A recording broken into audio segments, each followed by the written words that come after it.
chapter 6 for second semester, we have alternating current, that or we call it as AC. We have lots of things to discuss in chapter 6, and first we look at the definition of alternating current. So for information is the current that is always alternate, okay, periodically changing its magnitude and also direction. So that's why we call it as alternating current. So we can see clearly from the graph plotted here. So for alternating current, the graph looks like this. So basically the magnitude is always changing. So we can see here that the current is increasing. So it will start with 0, it will plus, then it will be decrease, okay, and then it will increase but in opposite direction. So this is one direction, this is another direction, and increase, decrease, increase, decrease, and so on. So that is alternating current. As long as the power supply is there, then the current will be always changing. So based on the graph, we can generate the equation for alternating current. So I is equal to I naught sine omega t, and also alternating voltage. So the pattern of the equation is just the same. Then for second subtopic, since our current is alternating, so we don't have any fixed value of current. So for calculation, we're going to have one certain value. It's kind of average current, but it's not average. It's not exactly average, and we call it as IRMS. So IRMS is needed so that we can calculate the power dissipated at certain device in the circuit of alternating power supply. And for information, this is the equation of I root mean squares current. So I naught is maximum current, so it depends on the value of the maximum current. And at the bottom here is the equation of root mean square voltage. So again, the pattern of equation is just the same. So here is your V maximum. Okay, then for 6.3 we learn about the so many new terms that is started with resistance with the symbol R, reactance. We have two types of reactance: capacitive reactance and also inductive reactance, and we have impedance Z. So the first three terms here are having the same meaning, that is opposition to the current flow. You will oppose the current flow in a circuit. Since they are having the same function, so R at C, SL, and Z are having the same unit, that is ohm. Okay, so why they are different? Because they are in different device. So this is a resistor, this is for resistor, this is for capacitor, this is for inductor, and this is for all.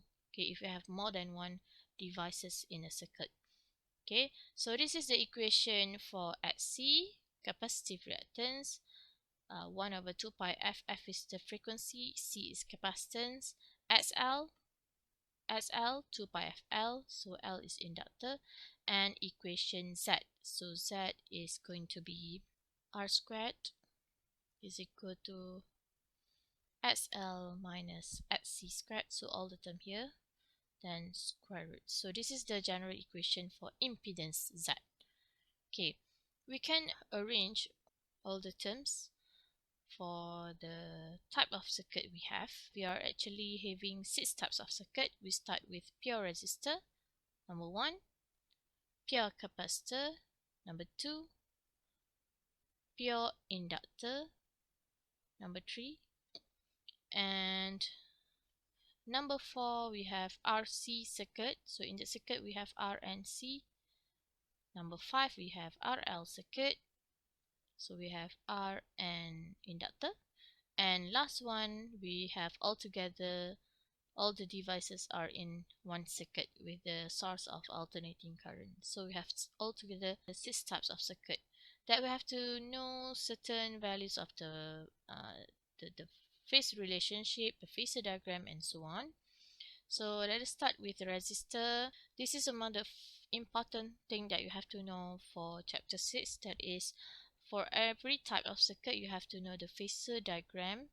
So for pure resistor, uh, the voltage and current. Okay, this is the purpose of phasor diagram, is to look at the relationship between voltage and current. For resistor, it is in phase. It is in phase. For capacitor, as our phasor is actually moving, it will moving anti-clockwise. So for capacitor, V lags, or we can use the other words or other sentence, that is I leads. I leads V, because I goes first in the motion, so I leads by 90 degree. And for pure inductor, V will lead by 90 degree. Okay, V leads by 90 degree. So this is the equation. We make sure the equation of current is equal so that we can compare. So for voltage is V naught sine omega t. For capacitor, since V is lagging behind, so V is minus pi over 2. And for inductor, we have actually the basic equation is V is equal to V naught sine omega t plus, because it is leading, so voltage is leading, so plus, or you can use the terms cos for the equation. Okay, so in terms of equation of voltage, V equal to IR, V equal to ISC, and here is V L is equal to ISL. RC, RL, and RCL circuit, it will a bit complicated. So we have V equal to IZ. This is V RMS, V total for the whole circuit. At the same time, you still have the V across the resistor, IR, V across the capacitor, ISC.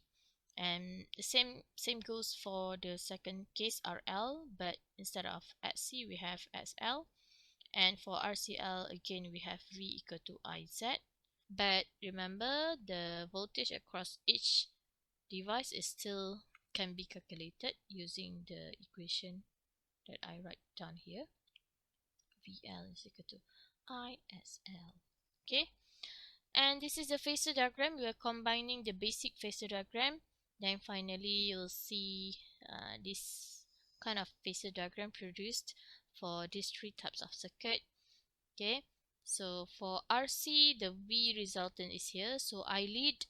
For RL, V resultant is here, so V leads I by phi. And for RCL, it depends. For this case, VL is bigger than VC, so we have a resultant at Y axis. So this is VL minus VC, so that's why we have V here. Okay, the V resultant at that position. And this is the from the diagram here. We can also have the other equation for VRMS in terms of VRVC, VRVL, VRVC, VL. So phasor diagram can also be drawn in terms of R, Z, and SC. Here is V, V, and VC. And actually from we have another subtopic for chapter 6, that is power and power factor. So we go straight to the table here. Basically, if we talk about the power average, this is the power average. This is the instantaneous power. Okay, instantaneous. This is the power average or power dissipated at certain device. So if you have pure resistor, we have the term power average is equal to I squared R, meaning there is a power loss or power dissipated at the resistor.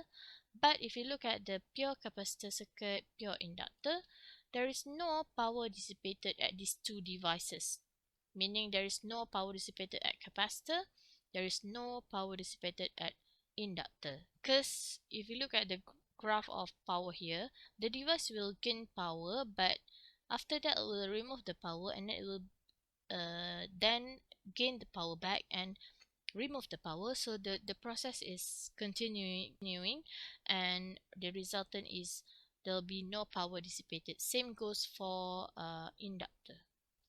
Okay, so the only power dissipated is happening at resistor. We have another term for the subtopic of power, that is power factor. So for power factor, we have a few more equation. You can, this is the basic one, cos phi is equal to R over Z. So if we expand the equation, you multiply with IR, IZ, then we have the term VR, VRMS, I squared R, I squared Z, P average, P apparent, and so on. Okay, so this is average power, thing that I've discussed just now. So we have power dissipated only happen at Z. So if you have the R, Z, here is cos phi. So we have actually R is equal to Z cos phi. That's why you have I squared R equal to I squared Z cos phi. So that's it for chapter 6. Is quite a lot of things to discuss for this chapter, but I believe you can do this chapter well. We have many possible ways to solve the questions for chapter 6 as we have so many equations involved for this chapter. Okay, thank you very much.